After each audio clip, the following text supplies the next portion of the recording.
করি সবাই ভালো আছেন। বর্তমানে বাংলাদেশে যে একটা আন্দোলন চলতেছে, কোঠা আন্দোলন, অ্যাকচুয়ালি আমি এই কোঠা আন্দোলনের সমর্থন করি।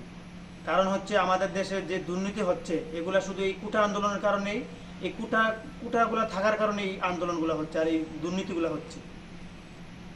এর কারণ হলো আমাদের দেশে কোঠার মাধ্যমে যারা মেধা নাই, যারা দুর্নীতিবাজ, তারা চান্স পাচ্ছে ওখানে, মানে উপর লেভেলে যে চাকরিগুলো আছে ওখানে ওরা চান্স পায়।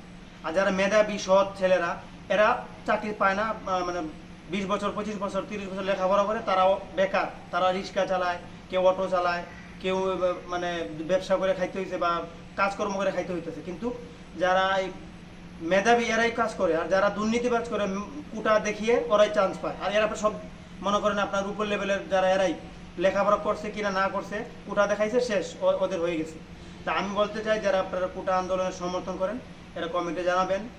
আর একটা ঘটনা হলো, মনে করেন আজকে যে আমাদের সরকার বলল যে আমাদের দেশে যে যারা চাকরি পাবে বা যারা হবে মুক্তিযোদ্ধারা যারা, আর বাকিরা রাজাকারের চাকরি কি রাজাকারের বাচ্চারা পাবে না মুক্তিযোদ্ধার বাচ্চারা পাবে, এভাবে যে কথাটা বলছে, ওনার কথাটা আমি একমত না। কারণ হচ্ছে উনি যে বলছে আমাদের দেশে যে সংখ্যা যুদ্ধ হয়েছিল, যখন যুদ্ধ হয়েছে তখন একটা মুক্তিযোদ্ধাকে বাঁচানোর জন্য একটা সাধারণ মানুষ মারা গেছে।